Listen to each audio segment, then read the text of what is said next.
au Girouard pour Sans détour avec Gilles Wagner, le PDG de Privilèges Marine. Privilèges Marine, en 2012, c'est 0 salariés au moment où il reprend l'entreprise. Et aujourd'hui, ils sont plus de 120 et ils recrutent. Je ne sais pas si vous vous rendez compte du chemin parcouru au service d'un projet, d'entreprise, d'un produit. Le catamaran de luxe, le plus petit, je crois que c'est 3 ou 4 chambres, 25 mètres, 3 fois rien quoi. Ici, la cabine, voilà. Vous imaginez un peu la taille et le luxe aujourd'hui avec un carnet de commandes qui est plein à plusieurs années. Enfin, il nous en dira plus tout à l'heure.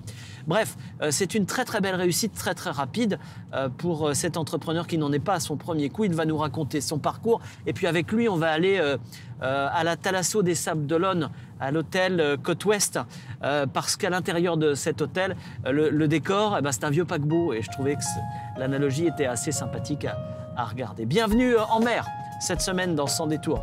C'est un peu Love Boat quoi.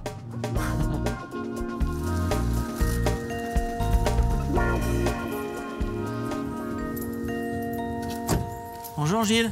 Bonjour Hervé. Alors d'abord, il n'y a pas de vent, mais par contre, ça caille. Hein. Ça caille, il fait froid, ouais. Donc voilà, bienvenue. J'ai l'impression de me retrouver en Lorraine, là. Ah, c'est ça. Là où j'ai... Ah, c'est bien, c'est bien, c'est bien. C'est rare qu'il fasse comme ça chez nous. Effectivement, vous êtes originaire de Lorraine. On va en reparler de ça parce qu'on se demande ce que vous fichez là, en fait. Ouais, je suis venu pour les Vendéens. Ah oui, c'est ça. Et ça marche très bien. C'est une très très bonne réponse. Ça va les Vendéens. On en parle jusqu'en Lorraine? On en parle partout. C'est des bosseurs. C'est des bosseurs. Voilà. Ouais. Et vous n'êtes pas le dernier, vous? C'est votre combienième d'entreprise? C'est la 4e affaire, là. Quatrième histoire, ouais. Et ça, c'est une histoire comme ça, ce que je disais dans mon introduction. 2012, il n'y a rien, une coquille vide, et là, aujourd'hui, c'est plus de 120 salariés. Plus de 120 salariés aujourd'hui, et puis on travaille pour que ça monte encore. Pour que ça monte encore. Ouais. Ça vous fait pas peur? Non. Non. Vous avez les nerfs solides. Ouais, on a les nerfs solides, et puis ça fonctionne bien. Donc, On va monter dans ma cabine. D'accord, on sera au chaud alors.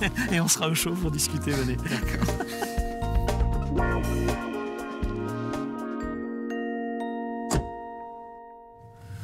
Quand vous dites Gilles, pour les Vendéens, c'est pour les Vendéens que vous êtes là, c'est de la flagornerie pour les téléspectateurs ou c'est vrai que c'est la Vendée qui vous a attiré au démarrage? Non, en fait, en réalité, j'ai découvert la Vendée en démarrant une activité proche de la Vendée, puisque très sud-Loire. Vous pouvez donner la ville, hein? Clisson. Clisson, qui était très vraiment... proche de la Vendée, quoi. Voilà, notre entreprise avait d'ailleurs le grillage sur la partie vendéenne. D'accord.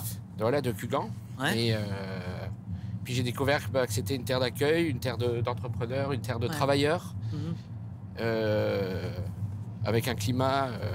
on voit aujourd'hui la belle lumière. Hein. Ouais. Des lumières, il y a la mer. Donc voilà, et c'est là que j'ai vraiment découvert la Vendée et toutes ses qualités. Mais vous êtes installé alors? Ah, maintenant je suis installé et pas prêt de bouger. Et je suis pas prêt de bouger, je suis un peu tombé amoureux du coin. C'est bien. Alors, il y a une question qu'on doit vous poser de temps en temps.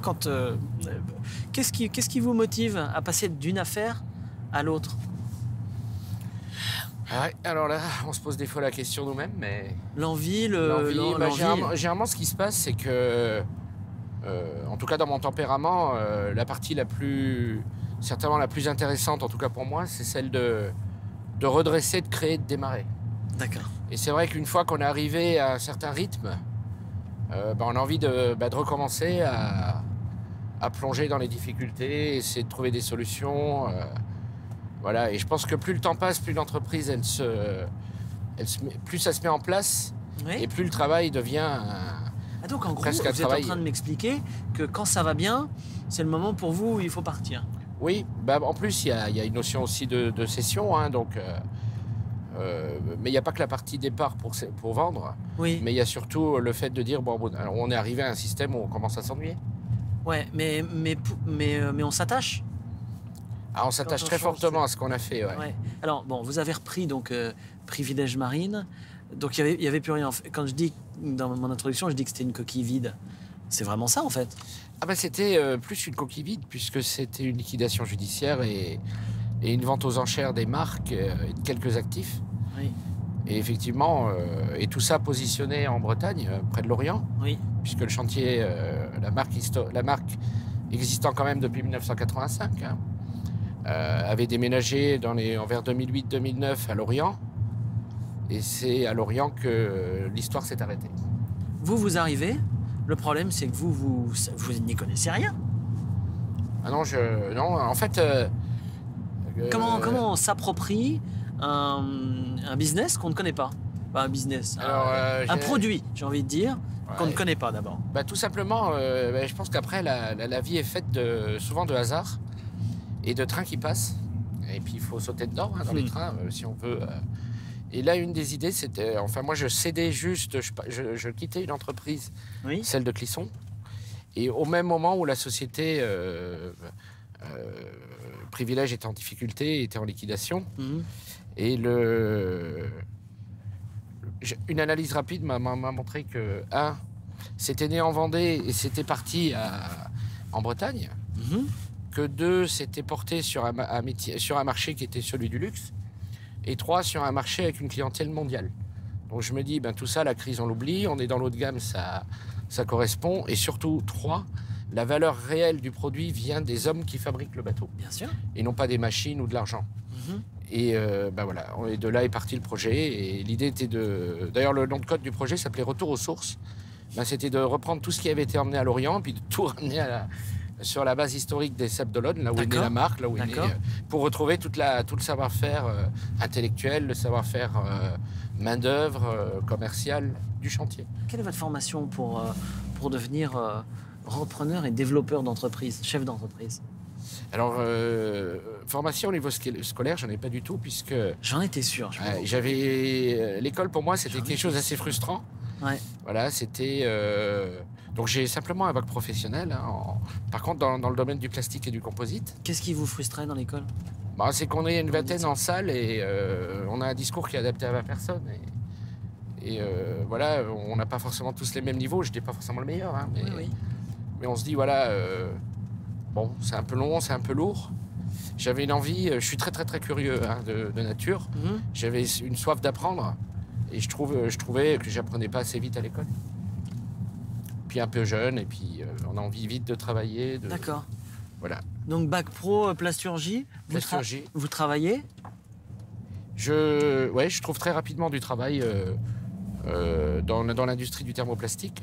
D'accord. Ah, il y a des points. Il y a des points, ouais. On fabriquait des pièces pour l'automobile et j'ai eu la chance de tomber sur un patron qui m'a beaucoup appris. C'est lui qui a fait ma vraie formation en réalité. D'accord. Enfin, en tout cas, le départ. Et avec lui, on a réussi à porter une entreprise de 10 personnes à un groupe de 200. Voilà, j'ai appris à ses côtés. En combien de temps? En 7-8 ans. Et c'était en Lorraine? C'était en Lorraine, dans la région près de Metz. D'accord. Et puis de là, la société a été cédée. J'ai eu la chance de travailler au sein d'un très très gros groupe autrichien où j'alternais pendant 18 mois une activité en France et une activité à Vienne. C'était quoi votre en mission? Autriche. Vous étiez quoi? Alors là, vous étiez plus à la main, Alors là, vous étiez déjà dans le dans- commercial, dans le... Alors dans mon premier job, pardon, je suis allé très vite, mais Ah ouais. en rentrant comme responsable d'atelier, j'ai fini à la direction générale de l'entreprise au moment où elle a été cédée. Donc ça m'a permis d'apprendre tous les différents métiers de la direction générale. Oui. Les finances, le commerce, la production, l'industrie, sans être un spécialiste de rien. C'est une fierté pour vous, ça? Ah ouais, je pense c'est ma vision, mais la direction générale, je pense que c'est tout d'abord l'art de bien s'entourer. Ça, je crois que ça doit être la force aujourd'hui des chefs d'entreprise. Parce qu'ils ne peuvent pas tout faire, ils peuvent pas... toute la valeur ne peut pas porter sur une seule personne qui est le dirigeant. Oui. Au contraire. Et on ne peut pas être expert de tous les métiers, ça n'existe pas.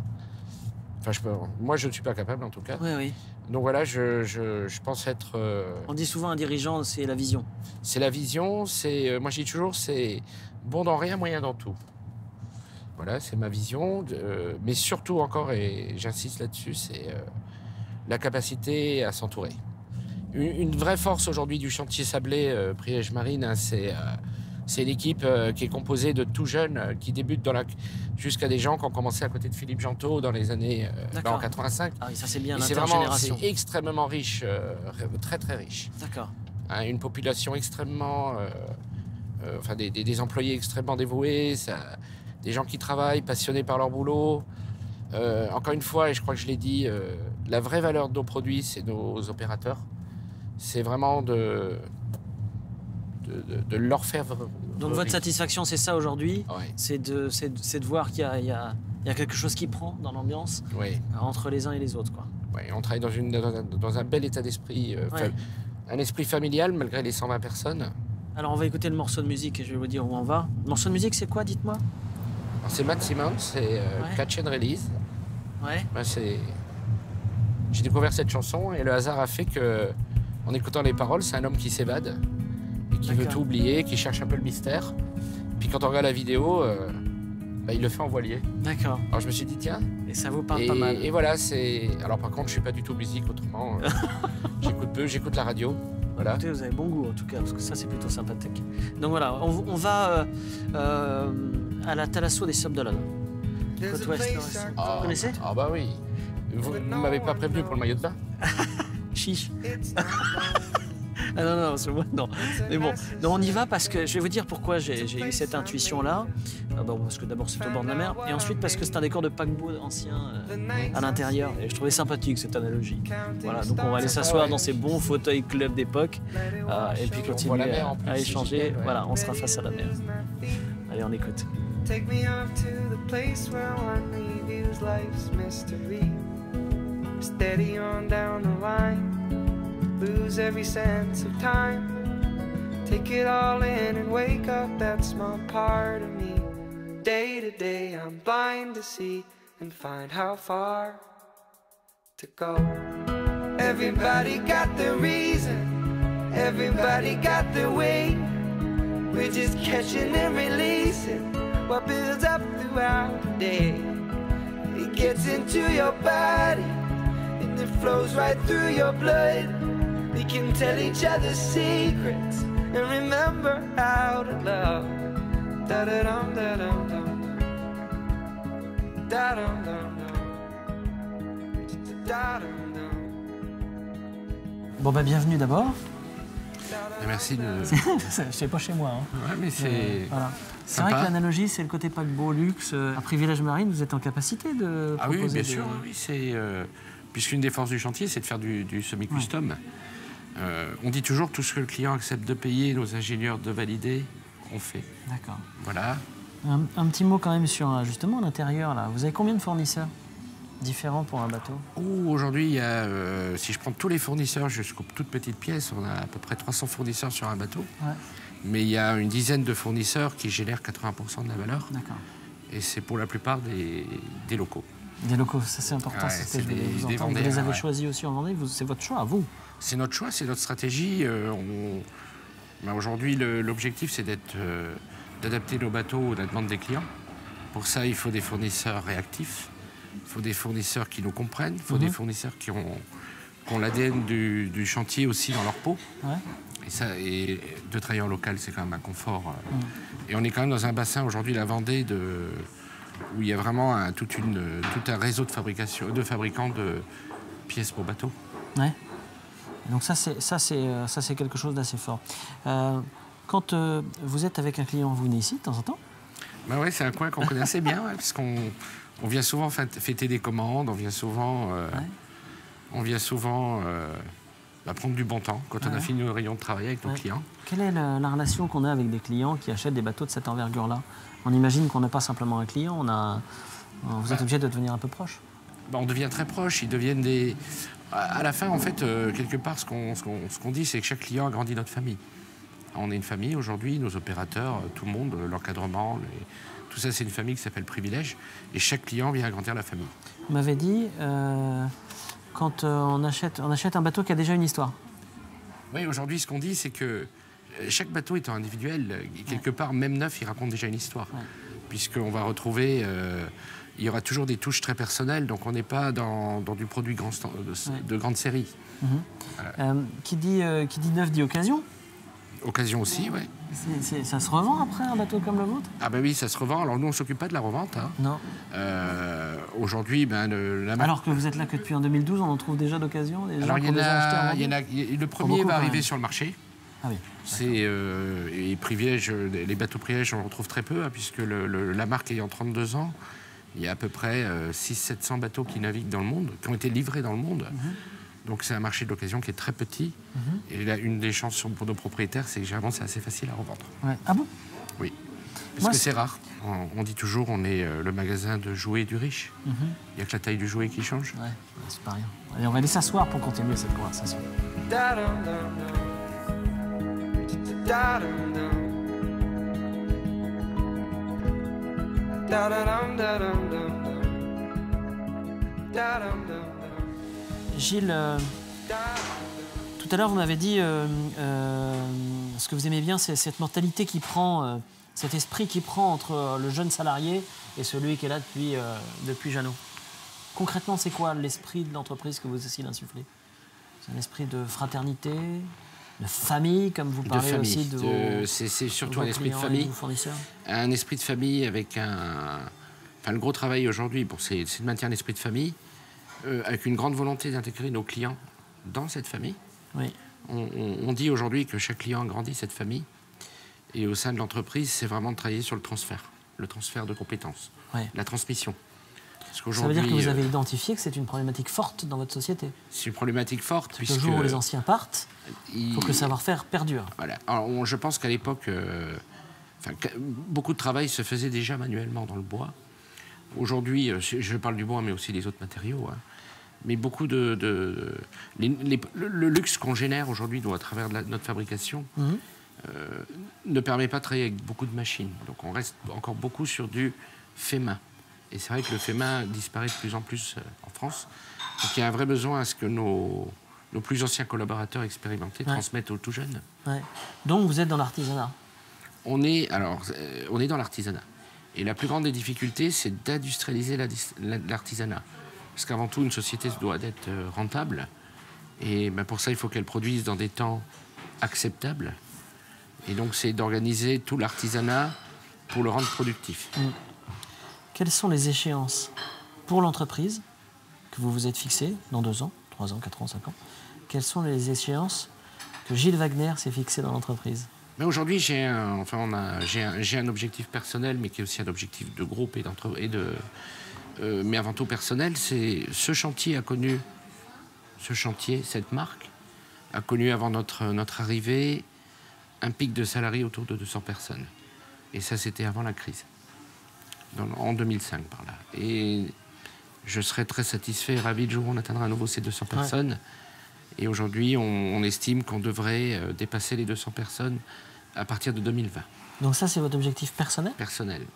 Objectif et qui colle à celui de l'entreprise. Qui colle à celui de l'entreprise, forcément. Puisqu'aujourd'hui, on veut porter l'entreprise. Aujourd'hui, c'est à peu près 10 bateaux fabriqués par an, avec un objectif d'atteindre un peu plus de 20 bateaux à partir de 2020. D'accord. Voilà. Et ensuite, vous ferez quoi, vous? Le jour où vous serez installé, où l'entreprise marchera, où le carnet de commandes sera plein à 18 mois, avec 200 salariés, je crois les que gens de bateau, le vrai la objectif... bougeotte ou pas? Ah oui, j'ai la bougeotte. Le vrai objectif, c'est de céder l'entreprise à ses propres dirigeants, au management, à ses cadres dirigeants. Voilà. Ah, vous le cachez pas? Ah non. Moi, aujourd'hui, en tout cas, c'est mon souhait. Vous voulez vous entourer des meilleurs qui prendront les rênes quand vous partirez? Soit ils prennent les rênes seuls, soit aux côtés d'un groupe ou du groupe existant. Je ne suis pas le propriétaire unique et je suis qu'un actionnaire minoritaire dans l'entreprise. Et donc le choix du groupe est important aussi. Mais une volonté, à titre personnel, c'est vraiment... Déjà, si ça tourne très bien, je m'ennuie. Et j'aime pas m'ennuyer, voilà. Vous êtes au bord, là? Non, oh là là, on a encore beaucoup de travail. Non, on est... Les premières 5 années étaient très intenses parce qu'il fallait partir de zéro et créer quelque chose. Poser toutes les bases, mettre les fondations de l'entreprise en place. Ça a été fait, je pense. Ce qui nous a permis aujourd'hui de nous adosser quand même au deuxième plus grand groupe de voiliers. Ansjøt, qui est le deuxième quand même plus gros groupe de fabricants de voiliers au monde. Donc ça a quand même permis en 5 ans de partir de zéro à 90 personnes tout seul, puis de l'adosser à un groupe. Ce groupe apporte du soutien financier, du soutien industriel. Donc ça, c'était une première étape. Maintenant, on démarre quelque part, on est au début de la nouvelle étape, qui est celle de porter l'entreprise, déjà de pousser vers la rentabilité, mais aussi de la porter de 100 à 200 salariés. C'est l'étape 2. Ouais. Donc elle est excitante, c'est riche, elle est différente. Il y a moins d'anxiété et plus de travail. D'accord. Voilà. Très bien. Merci d'avoir répondu à nos questions. Merci beaucoup. Hervé. On n'a pas envie de se lever. En fait, on est bien, on va peut-être rester là un petit peu. Ouais, On va se prendre un on petit est bien, verre. ouais. Un petit verre, ouais. Un petit verre. Et puis Allez. après, nous, on se retrouvera la semaine prochaine pour un nouveau numéro de Sans Détour. Salut.